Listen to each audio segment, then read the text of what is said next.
All right. Continuing with my response to that question, Ashley. I just got to thinking that a lot of these folks, they have more to give. They have more potential. They have, they probably have intelligence like mine that is off the charts.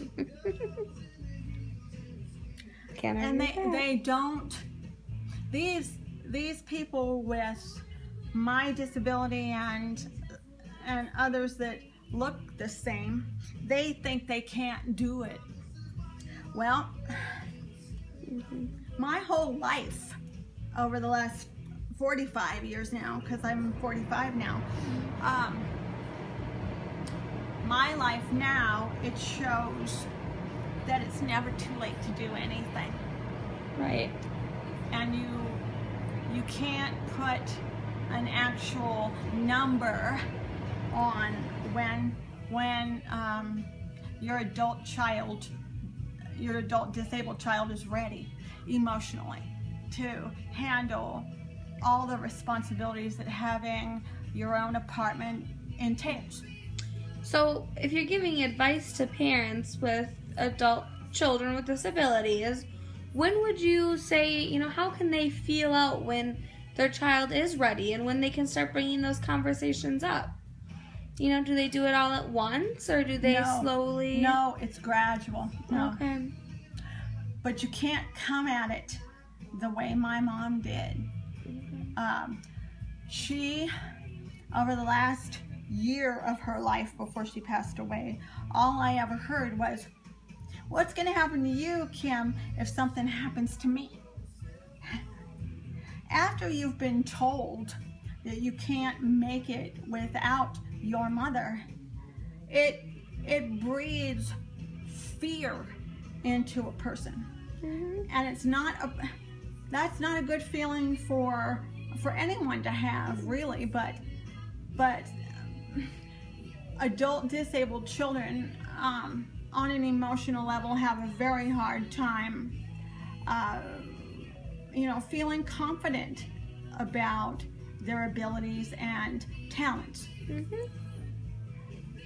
And some, it's like there are people out there who have adult disabled children that cannot speak for themselves. So with my experience and with my ability to speak, I think that I can, with this blog and me talking now, I can get parents really thinking,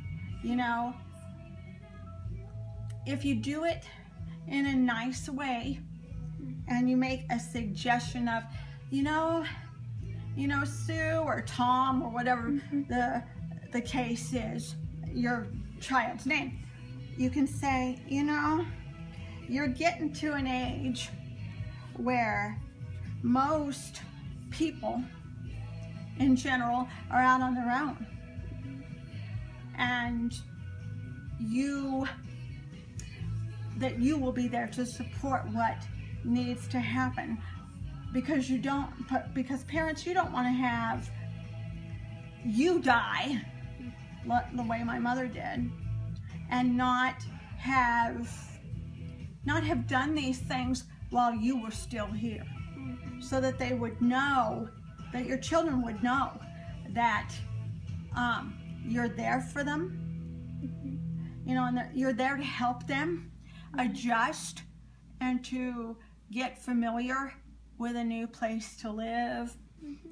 The last thing I want or wanted for myself is to end up in a group home setting. I told my mother, I said, I don't want to ever be put in a place like that, because a lot of times people with my condition and ones that resemble it, that's exactly where they end up when a parent or a sibling dies, because there's nobody that really wants to care for that person and nurture that person and build up their self-esteem, so they don't have their self-esteem in the toilet, if you will. And over the past 17 months, I've had to really put on my big girl panties and do this. But it's not without help from Ashley, Stephanie, my sisters, and my brother-in-law. One sister lives in Eagan, Minnesota, and the other one lives in the state of Texas.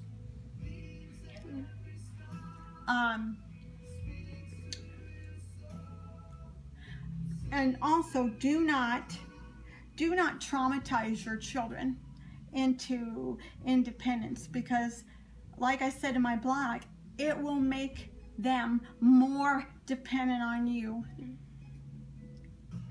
And like I said, you know, parents, you guys are going to go before your children.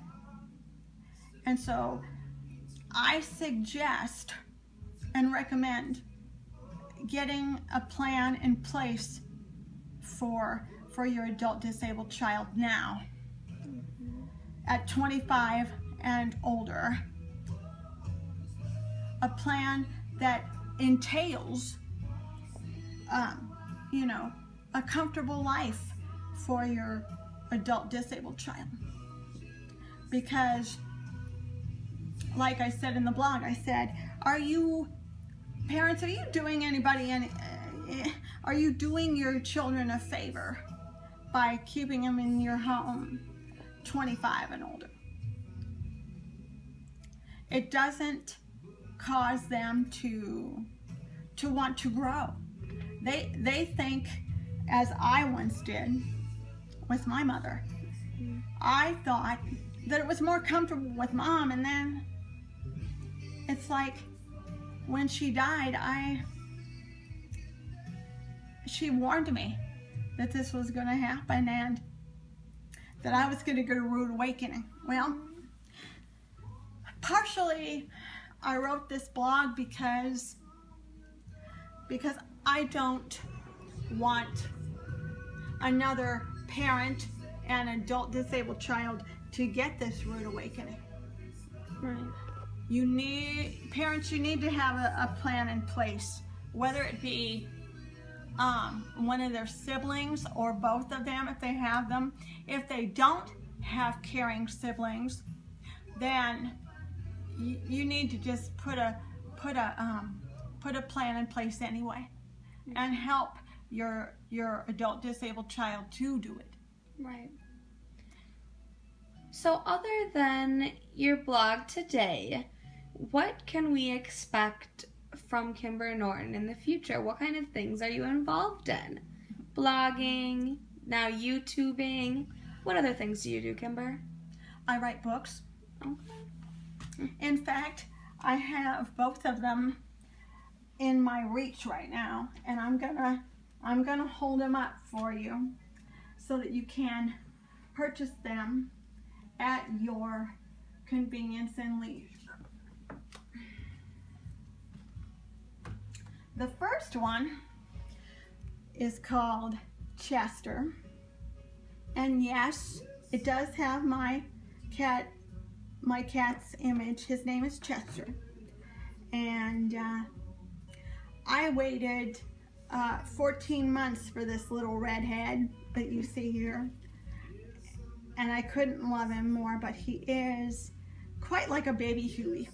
He just is so sweet, and so he just wants to be loved. So I'm into animal rights as well, and I've written a petition in recent weeks about animals being in an animal shelter and ending up being euthanized because either they didn't get a home or they're just too old.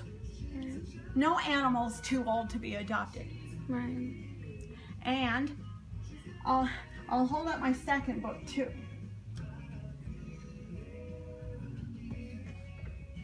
Now, this is book number 2. in my hand right now. It's twice the size as book number 1. And the front cover image is from my cat Oliver, and he's almost 8. Isn't he beautiful? I think he's gorgeous. But this book in particular talks about Oliver's story in a entertaining and fictional way. But also, I want to mention that I have had my little Louie that's on the back of here, the second book, for a year today.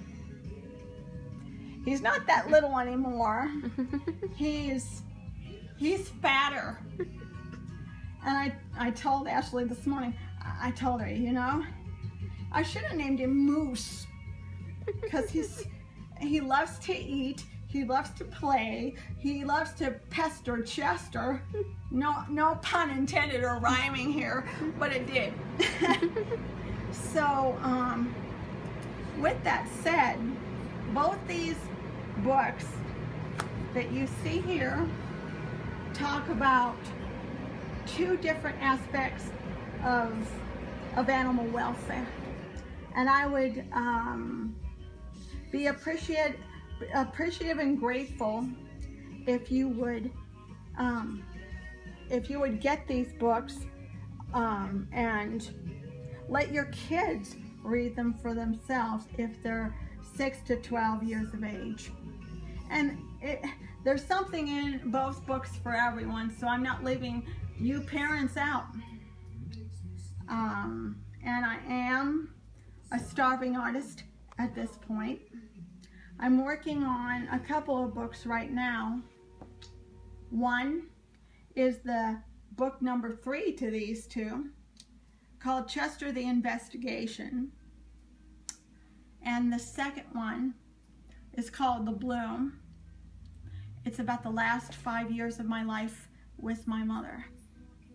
So it's a true portrayed, story. All right, Kim. Well, thank you for sharing with us, and we will keep our eyes and ears open for your next blog entry that you record and YouTube. Thank you.